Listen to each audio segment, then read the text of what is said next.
misteri dan gaib menurut saya.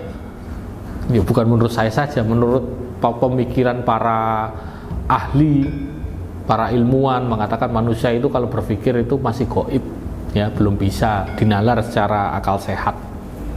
Itu aja gaib. Cara emosi kita, bisa bahagia, bisa sedih, itu ada di proses nyawa kita. Dan roh ini yang paling tinggi, yaitu proses ketuhanan spiritual antara kalian manusia yang terhubung dengan sang izin dan ridho dari Allah Subhanahu wa taala. Tetap rasanya ada rasa jarem, ya perih begitu. Tapi saya yakin saya batin beneran di situ. Ini bisa sembuh, bisa menutup kembali seperti sedia kala. Benarkah energi yang ada di dalam tubuh manusia bisa digunakan untuk proses penyembuhan atau pengobatan? Jawabannya adalah bisa. Caranya bagaimana akan saya share kepada kalian di video kali ini. Ya, ini adalah keajaiban di dalam tubuh manusia yang patut dan wajib kalian ketahui. Oke, sebelum itu tidak ada salahnya kalian monggo silahkan subscribe di channel ini, kemudian di like videonya, komen ya pendapat kalian tentang video ini, dan di share lah ke teman-teman kalian agar lebih bermanfaat nantinya. Jadi gini teman-teman, ya setiap manusia itu kan punya kelebihan, punya kekurangan. Nah, tapi yang pasti manusia itu banyak lebihnya daripada banyak kurangnya. Apalagi hal-hal yang menjadi misteri, hal-hal yang gaib di dalam tubuh kita, termasuk cara kerja otak kita. Iya, cara kerja otak manusia itu gaib. Tolong tunjukkan profesor atau ilmuwan mana yang bisa menjelaskan proses berpikirnya manusia. Nggak ada yang bisa. Nggak ada yang tahu dan belum tahu tentang proses berpikirnya manusia di dalam otak. Karena itu masih misteri dan gaib menurut saya. Ya bukan menurut saya saja, menurut pemikiran para ahli, para ilmuwan mengatakan manusia itu kalau berpikir itu masih gaib. Ya belum bisa dinalar secara akal sehat.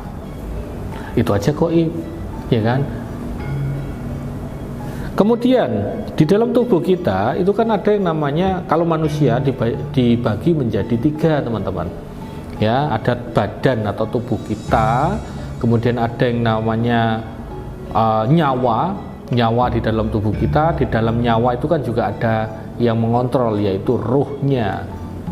Roh manusia. Nah, ini semuanya kan serba gaib, saling berkesinambungan antara satu dengan yang lainnya.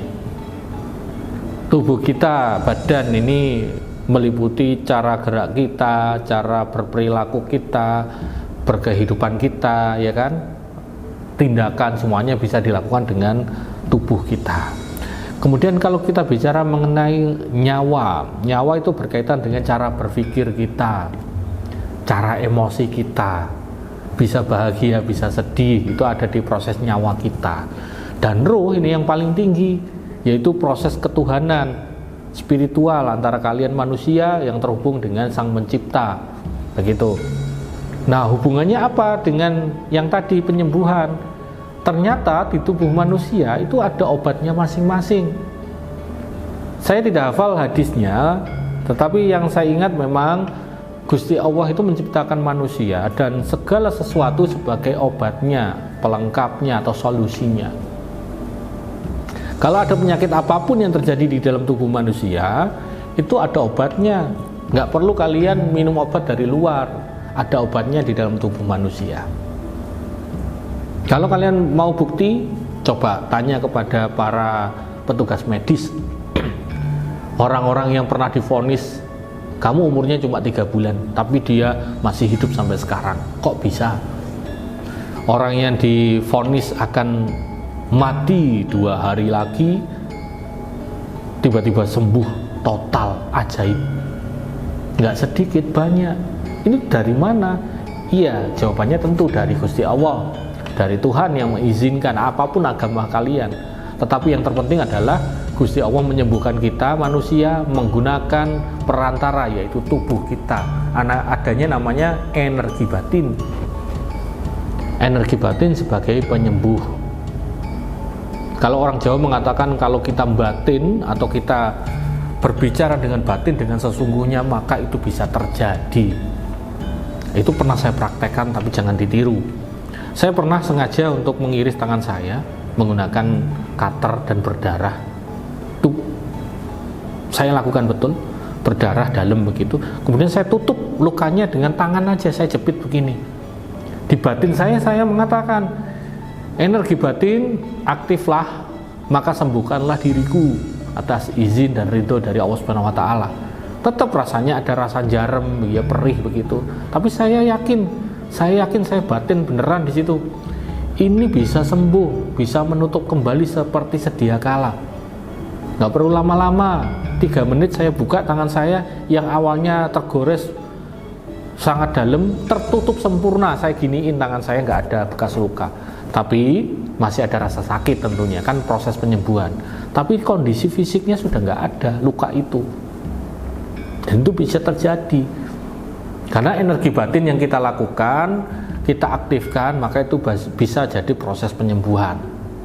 Yang penting tadi, batin Anda sudah kuat, Anda bisa mengaksesnya dan bisa diterapkan sebagai sarana penyembuhan. Sama lah kayak kalau kalian tahu orang yang mengobati dengan teknik tenaga dalam, itu energi batin yang digunakan. Dia mengatakan tenaga dalam, ya di dalam tubuh kita itu ada tenaga, tapi itulah yang disebut dengan energi batin. Bagaimana proses untuk mengaktifkan energi batin? Ini saya sudah ajarkan di pelatihan saya di Ilmu Waskita Wijaya level 1, dan insya Allah masih gratis ya, artinya kalian pelajari tanpa biaya. Yang terpenting Anda yakin, Anda berminat, bukan untuk coba-coba tapi yakin untuk menjadi manusia yang lebih berguna, maka silahkan. Itu ada, nanti saya kasih linknya di deskripsi atau di kolom komentar, cara masuk grup WhatsApp yang nanti saya bagikan Ilmu Waskita Wijaya level 1. Begitu, untuk proses membuka energi batin kita, bisa digunakan untuk penyembuhan, buka aura secara manual, secara pribadi, insya Allah saya akan ajarkan. Gitu ya. Jadi ini adalah suatu rahasia yang sangat menarik dan bermanfaat, dan jangan lupa di-share. Oke, sekian video dari saya dan semoga bermanfaat, menjadi wasilah pemikiran baru, terobosan baru untuk kalian yang ingin lebih sehat tentunya. Sekian dari saya, wassalamualaikum warahmatullahi wabarakatuh.